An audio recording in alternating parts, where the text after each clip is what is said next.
கர்த்தருடைய பெரிதான கிருபைக்காய் இரக்கத்திற்காய் நன்றி சொல்லுகிறேன். கர்த்தரின் நாமத்தில் வாழ்த்துகிறேன்.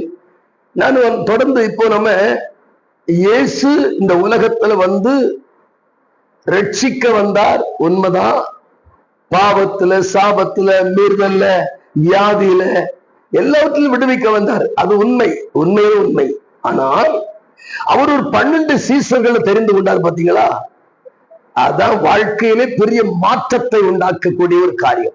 இயேசு இதற்கு முன்பாக ஊழியம் செய்தவர்கள் வந்தாங்க, ஊழியம் செய்தாங்க, போயிட்டாங்க. ஆனா இயேசு வந்தாரு, ஊழியம் செய்தாரு, ஒரு 12 சீசர்களை எழுப்பினார். அதான் பெருசு. இந்த 12 சீசருடைய வாழ்க்கையில ஆண்டவர் அவர்களுக்கு மாதிரியை வைத்தார்ல, அந்த மாதிரியை இவங்க பின்பற்றணும். அதனால்தான் எப்பவுமே ஒண்ணு ஆண்டவர் தேவனோடு பேசிக் கொண்டிருப்பார், நம்பர் 1. இல்லைன்னா ஆண்டு கொடுத்த ஊழியத்தை செய்து கொண்டிருப்பார், இல்லைன்னா மக்களுக்கு பிரசங்கித்துக் கொண்டிருப்பார், உபதேசித்துக் கொண்டிருப்பார். இந்த 3 தவிர வேற ஒரு காரியத்தையும் நீங்க எங்கேயும் பார்க்க முடியாது. இல்லையா? நம்ம ரொம்ப கவனமா இருக்கணும். அதே மாதிரி அதிகமா பேசுறது இல்லை. இந்த பிசாசு கிட்ட பாருங்க, நிறைய பேர் பேசுறாங்க, அப்படிலாம் பேசுறது இல்லை. அவர் பிசாசை அதட்டினார், துரத்தினார், அப்படிதான் இருக்கும். கடிந்து கொண்டார், அப்படிதான் இருக்கும். அதனால அந்த ஜீவியத்துக்கு எப்படி நீ கேட்டீங்கன்னா, இவர் பிதாவோடு வைத்திருக்கிற உறவு தான் காரணம். உங்க உறவு அதிகமாய் தேவனோடு கூட இருக்கணும்னா உங்க ஜெப ஆவினால அதிகமா எப்பொழுதும் தேவனோடு கூட பேசி கொண்டிருக்கும்படி உங்களுக்கு ஒரு நல் காரியத்தை சொல்ல, நீங்க தேவனோடு கூட அதிகமா உறவுல இருக்காங்க, அதிகமா உறவுல இருங்க.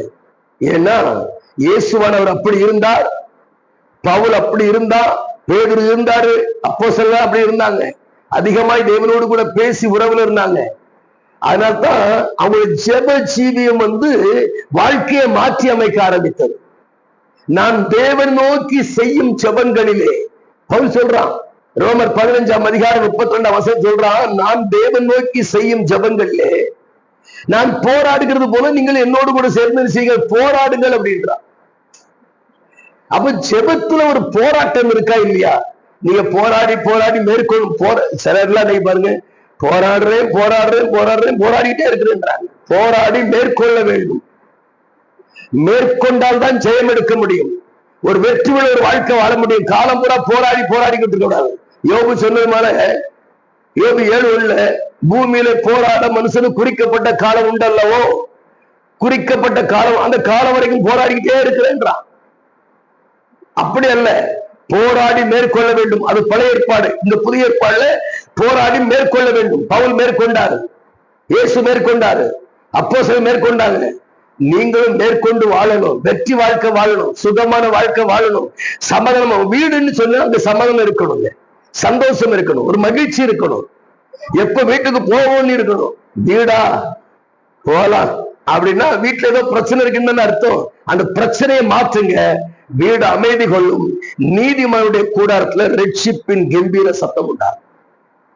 உங்க வீடுகள்ல ரட்சிப்பின் கம்பீர சத்தம் தொனித்துக் கொண்டே இருக்கணுங்க. அதான் வீடு. நீதிமான் இல்லையா, மீட்கப்பட்டவன் இல்லையா, தேவன் நோக்கி ஜெபிக்கிற ஜெபங்கள் அதிகமாக ஜெபிக்க, அதிகமாய் காத்திருக்க. ஏன்னா இயேசுவே நமக்கு மாதிரி இல்லையா? அவர் ஜெபித்த சில ஜபங்கள் நிறைய இருக்குது. அதுல ஒரு சில ஜபங்கள் நம்ம தியானிக்க போறோம் மாதிரியாங்க. அதனாலே இந்த காரியம் என்ன சொல்கிறது அப்படின்னு கேட்டீங்கன்னா, ஜெபமானது நம்முடைய வாழ்க்கையை மாற்றி அமைக்குங்க.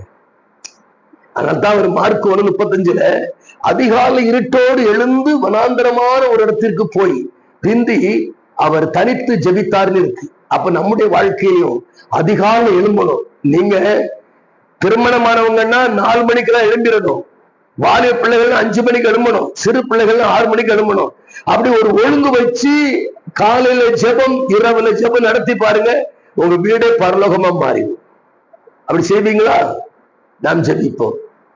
கிருபையும் இரக்கம் நிறைந்த எங்கள் அன்பு பிதாவே, மன மகிழ்ச்சியான இந்த கால வேளையில இந்த காணொலியை கேட்கிற ஒவ்வொரு வாழ்க்கையிலையும் அவருடைய குடும்பங்களுக்குள்ள சமாதானம், சந்தோஷம், ஆசீர்வாதம், ஆரோக்கியம், ஐஸ்வர்யம் எல்லாம் பெருகட்டு நான் ஜெபிக்கிறேன். பொறுப்படுங்க, ஆசீர்வதிங்க, பெரிய காரணி செய்யுங்க. இயேசுவின் நாமத்தில் பிதாவே, ஆமேன், ஆமேன். God bless you.